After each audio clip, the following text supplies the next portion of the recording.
Salam dan bahagia Bapak Ibu Guru Penggerak. Saya John Agustinus Tome SPD, calon guru penggerak Angkatan 11 dari Kabupaten Sumba Timur, akan memaparkan kesimpulan dan refleksi pemikiran Ki Hajar Dewantara modul 1.1 yaitu koneksi antar materi. Semboyan Ki Hajar Dewantara yang pertama adalah Ing Ngarso Sung Tulodo, yang artinya di depan memberikan teladan. Dalam hal ini, guru selalu tampil terdepan untuk memberikan teladan ataupun contoh yang baik pada peserta didik. Lalu yang berikut adalah Ing Madio Mangunkarso, di mana di tengah memberikan semangat. Selain memberikan teladan yang baik, guru pun juga mampu memberikan semangat kepada peserta didik. Lalu yang terakhir adalah Tutwuri Handayani, yaitu di mana di belakang memberikan dorongan. Selain memberikan teladan yang baik dan juga semangat, guru pun mampu memberikan dorongan yang positif kepada peserta didik agar peserta didik berhasil dan selamat.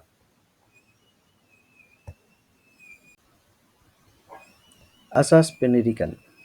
Yang pertama adalah kontinuitas, yaitu pendidikan harus berkelanjutan.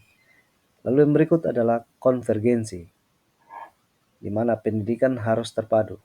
Serta yang terakhir adalah konsentris, yaitu pendidikan harus berakar di bumi, di tempat dilangsungkannya pendidikan.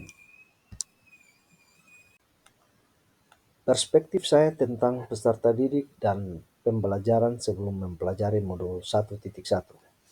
Ketika melihat ke belakang, saya tahu betul ungkapan Ki Hajar Dewantara di atas. Namun sebelum menjalani dan mengamalkannya dalam peran saya sebagai seorang guru, jika saya menelisik lebih dalam tentang pemikiran Ki Hajar Dewantara dalam modul 1.1 ini, yaitu program guru penggerak, saya harus mengakui bahwa ada banyak sekali anggapan saya yang kurang tepat sebelum mempelajari modul ini, yaitu yang pertama, memandang peserta didik seperti gelas dan kertas kosong, di mana saya beranggapan peserta didik belum mengerti dan belum mengetahui apapun.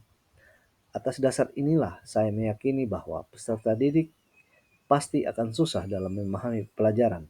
Akibatnya, saya memperlakukan peserta didik sebagai gelas dan kertas kosong yang perlu saya isi dan coret dengan pengetahuan yang saya miliki, serta menjadikan saya satu-satunya sumber belajar.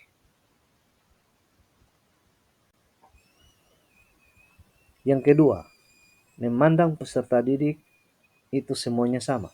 Maksudnya yaitu, semua peserta didik harus diperlakukan sama dalam pembelajaran, yang mana saya selalu menyeragamkan metode pembelajaran tanpa mempertimbangkan minat, potensi, dan bakat dari peserta didik.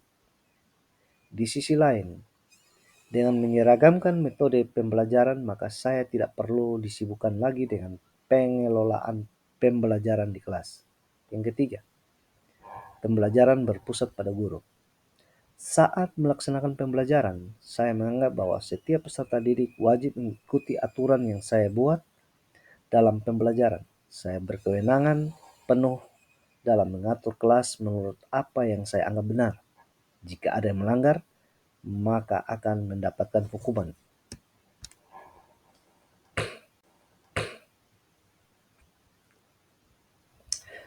Yang keempat, fokus dalam penyelesaian materi pembelajaran. Dalam melaksanakan pembelajaran, yang menjadi fokus utama saya adalah bagaimana menyelesaikan materi dan ketuntasan peserta didik dalam mencapai KKM, serta aspek kognitif semata.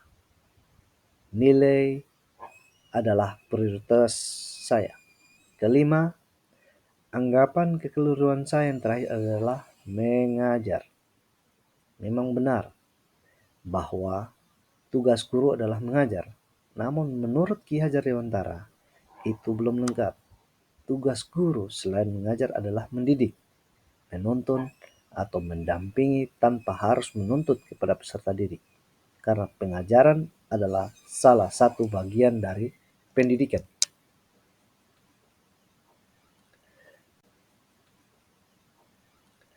Perspektif saya tentang peserta didik dan pembelajaran setelah mempelajari modul 1.1. Setelah memahami pemikiran Ki Hajar Dewantara dan menyadari kekeliruan saya bertekad untuk memulai melakukan perubahan pada pembelajaran yang saya lakukan. Saya akan memberi ruang dan kebebasan kepada peserta didik yang saya didik agar dapat menggali potensi yang mereka miliki menurut kodratnya masing-masing. Selain itu, pembelajaran yang selama ini menjadikan saya sebagai subjek akan saya benahi menjadi pembelajaran yang berpusat pada peserta didik. Ya, saya mengerti betul bahwa membuat perubahan tidaklah semudah membalikkan telapak tangan. Namun, tidak ada salahnya untuk melakukan perubahannya dari sekarang. Saya juga berharap sekaligus bertekad untuk menjadi seorang guru yang menjiwai semangat ing ngarso samtulodo, ing madia mangunkarso dan tuturi handayani. Akhir kata, demikian apa yang telah saya paparkan kiranya menjadi sumber pengetahuan bagi kita semua atas refleksi yang telah saya lakukan. Terima kasih. Wassalamualaikum warahmatullahi wabarakatuh. Om Swanti Santi Om. Namo Buddhaya. Salam kebajikan dan shalom untuk kita semua.